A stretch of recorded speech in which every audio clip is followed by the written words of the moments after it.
Hello my friends, welcome back to my channel. If you're new here, my name is Susan, and for today's video we are going to go over my most recent book haul. So some of these I bought myself obviously, and then other ones I were gifted. I will say I've been collecting this for about 5 weeks, so this is not just one big book haul, but it was collected over a while.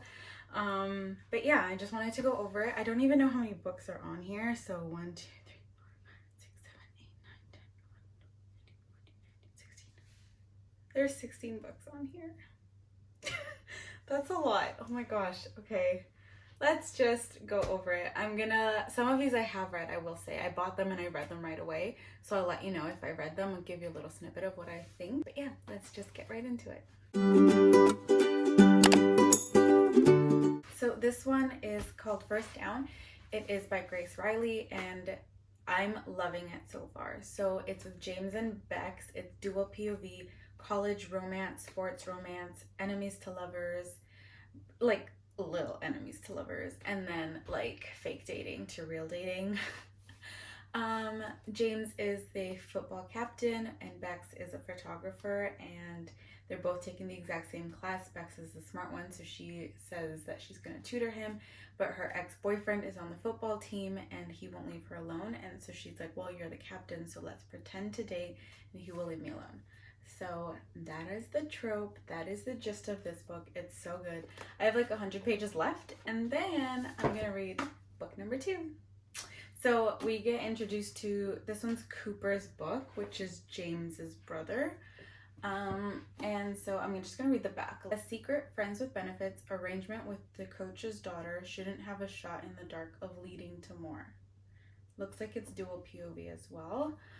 Cooper is a pro-bound college athlete with a good time reputation. I usually have my pick of puck bunnies, but lately I've been in a dry spell that feels more like a curse, and the stress is affecting my game. The one thing that can't happen if I'm going to keep building my case for a future in the NHL, starting with making team captain. Enter Penny Ryder. Penny, thanks to the ex from hell, I'm a long way from being ready for a relationship, but after an unfortunate morning involving my roommate with a flying personal toy, it's clear that it's finally time to reclaim my agency, one long sought after experience in bed at a time. Enter Cooper Callahan. Alright. Book number 2. Aren't these covers so cute, by the way? Just like as a side note, guys, this one I have seen all over TikTok that it's like a total tear jerker and it's just gonna break your heart. And last month I was in a mood to like have a book that made me cry, and so I bought it, and I don't know if I'm ready for it. Now I'm like taking a step back, so it's like I don't know, but isn't this gorgeous, the things we leave unfinished? 28-year-old Georgia Stanton has to start over after she gave up almost everything in a brutal divorce. The New York house, the friends, and her pride. Now back home at her great-grandmother's estate in Colorado, she finds herself face to face with Noah Harrison. Why are authors like overusing the name Noah? I feel like I've read 3 books in the last, I don't know, month and a half that had all Noahs. Oh my gosh. Okay. With Noah Harrison, the best-selling author of 1 million books where the cover is always people nearly kissing. He's just as arrogant in person as in interviews, and she'll be damned if the good-looking writer of love stories thinks he's the one to finish her grandmother's final novel, even if the publisher swears he's the perfect fit. Ooh. So I never read the back of the books. Like, I always like to go in blind. I feel like I say that every single time, but I feel like that's just the best experience. You either go in blind, you find out that you love the book, and it's like just an experience and you just have no idea what's going to happen next. Whereas if you read the back, sometimes it's like they just connect the dots too much and you're like, all right, well, like, where's the suspense? Where's the adventure? Like, you know what I mean? So I'm just reading the back for you guys. I'm doing this for you. So this one I read in January. It's called Where Time Stands Still. I think I already gave a review about this one in my January wrap up. But it's about Ren, and she is a 26-year-old lawyer. She's brand new into that field, and she takes on this case to help a family out who was like wrongfully taken care of when he went to the hospital, and then he went home and had a stroke. And so she's helping out this older family, and she finds out that she actually knows their son from a few months ago. But that's about it. Like, they had one single conversation, and now she's actually working for his company, and so they have to spend a lot of time together. And that's the story.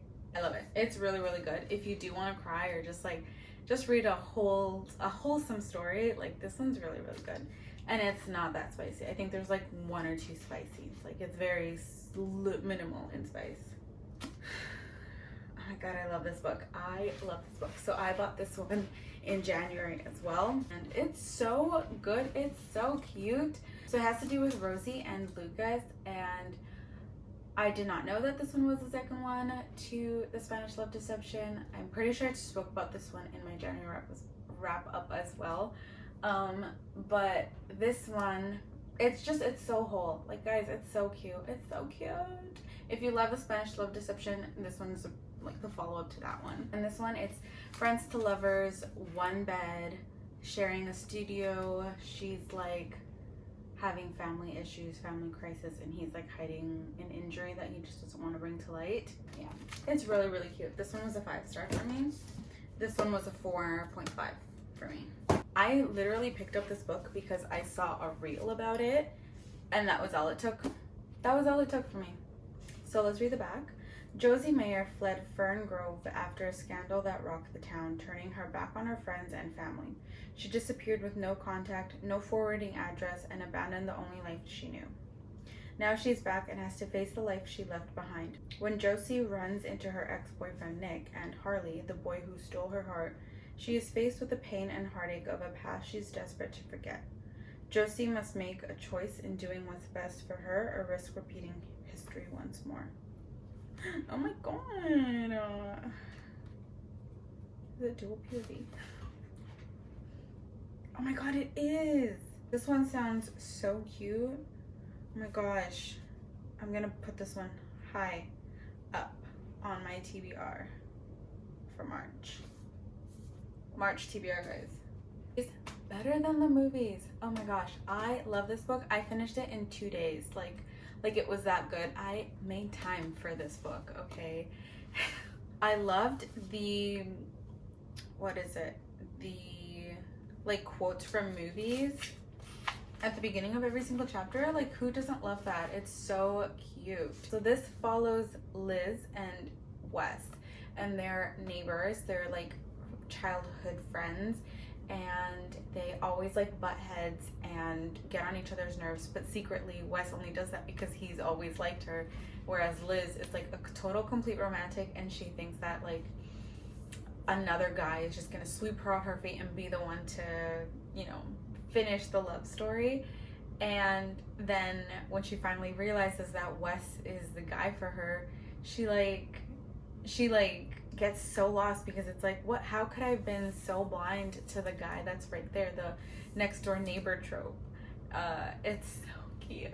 No spice. The writing is amazing. I had read another book by Lynn Painter. I believe it was Accidentally Amy, and I did not like that book. I think I gave it like a 2 out of 5, but this one was a 5 out of 5. Like, it's so cute. I even recommended it to my sister because I was like, you need to read it. My husband bought me this one because we went shopping when he was here. And yeah, I literally just bought it for the cover because I think it's adorable. Okay. Harriet Hatley is the most in-demand wedding photographer in town, but she doesn't believe in romance, loathes the idea of marriage, and thinks chocolate fountains are an abomination, which is why when her longtime partner proposes, she panics. Suddenly, Harriet is single and living down the hall from her ex. She needs a new apartment, like yesterday. Enter Cal Clark, a hopeless romantic who just experienced his own wedding-related disaster. Harriet and Cal are like chalk and cheese, but as they go from strangers to roommates to friends, it becomes clear they're both running from something. When Harriet's most heavily guarded secret comes to light, her world implodes. And Cal, with his witty humor and gentle advice, is a surprising source of calm at the center of the storm. With her career, friendships, and reputation on the line, Harriet must finally face her past in order to take control of her future. Because if she's willing to stop playing it safe and risk everything to share her truth, real love and happiness may be waiting on the other side. Oh my gosh, this sounds so cute too! Wow, is this one dual POV? Oh, it's in third person. I find it so hard to get into books when they're third person. This one does sound cute, but now that I find out it's in third person, I'm kind of like, I don't know. Next one is Things I Wanted to Say But Never Did. I thought this one was the first. I know that this is part of a series. I did not know that this was the second book in the series. I thought this was the first book. So I ordered the first book. I picked this up because of the cover only.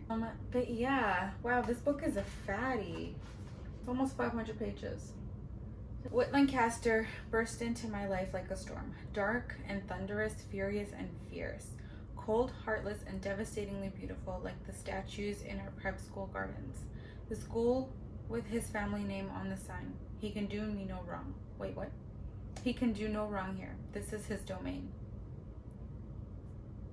He's a menace on the campus, adored and feared, hated and respected. His taunting words carve into my skin, shedding me to ribbons, yet his intense gaze scorches my blood, fills me with a longing I don't understand. When he comes to my rescue one night, he ends up broken, bleeding. My instincts scream to leave and let him suffer, but I can't.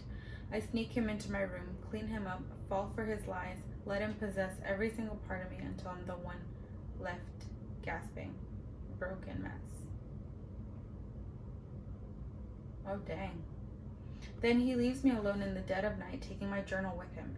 Now he knows all my secrets, my hate, my truth, and he promises to use my words against me. I'll be ruined if my darkest secret gets out. Ooh, interesting. The Favor by Suzanne Wright. I bought this one because I watched one of Kimmy's videos and she read this book and it just sounded so cute. That's it. That's all it took. Vienna Stratton knew she only had herself to blame. You didn't let yourself become indebted to a man like Dane Davenport, no matter how badly you needed his help. As his personal assistant, she was very aware that the globally successful CEO was ruthless and unforgiving. Of course, if she'd known he'd request that she be his wife for 12 months, she'd have hesitated in accepting his help.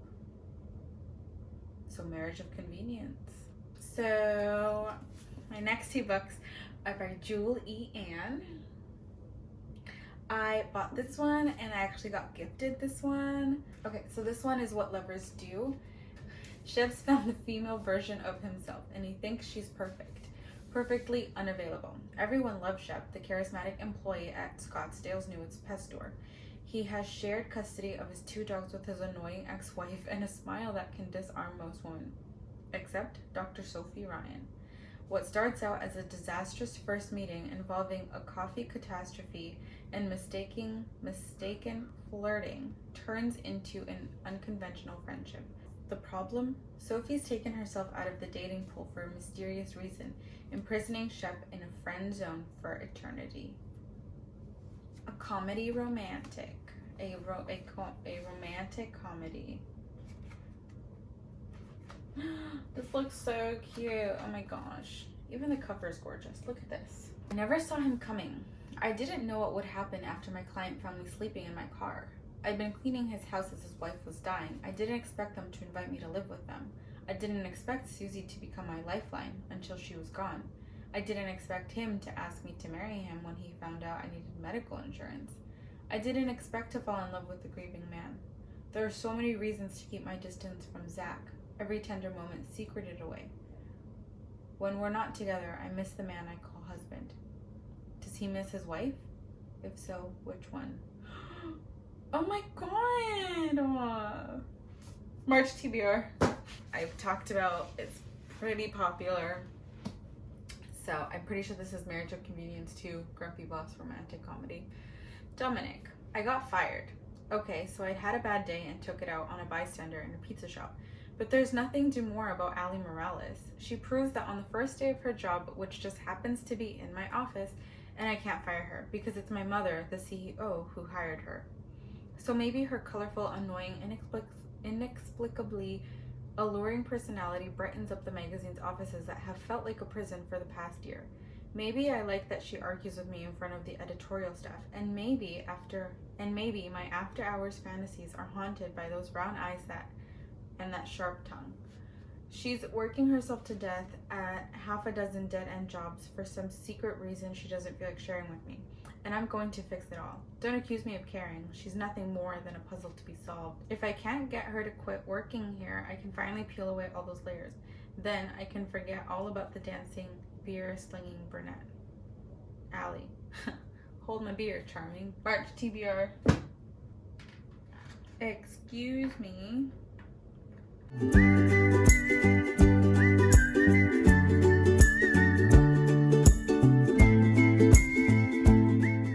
Okay, so the Spanish Love Deception. I literally only bought this one because I read The American Roommate Experience. That's it. That's the only reason. I already know what it's about. It's super popular. You guys already know what it's about. Excited to read this one. Saltaire, Fire Island Series, Book 1. I ran into Hazel's, this one was gifted. I ran into Hazel's Instagram. I saw some reels. I saw some pictures and I was like, I need it. I need it. Book 2 is actually coming out pretty soon. So I have that one too. It's on my Kindle, wherever my Kindle is. I don't remember where my Kindle is, but it's in my Kindle, the second one. This one's dual POV. Pen. I didn't go looking for her, but I wanted her from the moment we met. To know her, to have her, even just for a night, until I found out how old she was. That should have been it, the end. She was too young and far too good for me. She had everything and I had nothing to offer. Still, all I wanted was her. Before I realized what was happening, I was in way too deep. One summer was all we could have, a stolen season that would glimmer in my memory from a fragment of starlight stolen and tucked away. A love that would color every song I ever wrote from then on. Love didn't matter though. It wasn't enough. Not for a girl like Regan. The only way to give her what she deserved was to break her heart. And mine. That sounds so sad. All I wanted was a summer fling. It was the last summer I'd spend on Fire Island before moving across the country for college. I wasn't looking for anything serious. I wasn't looking for love. And then I met Penn. Oh my gosh, March TBR. This one was also gifted. It's called Starling. This one doesn't have anything in the back though. But from what the author said, it has to do with friends, with a friendship. And it's here in Canada. So yeah, isn't this gorgeous? Look at this cover. Gorgeous. It doesn't say anything in the back, so I don't know what it's about, but it was gifted. And I'm excited to read it because it's so pretty. All my books, guys. Yay! Okay, so that is all. That is my most recent book haul. I hope that you guys have similar ones or that you just enjoyed watching this video. And I hope to see you in the next one. Bye!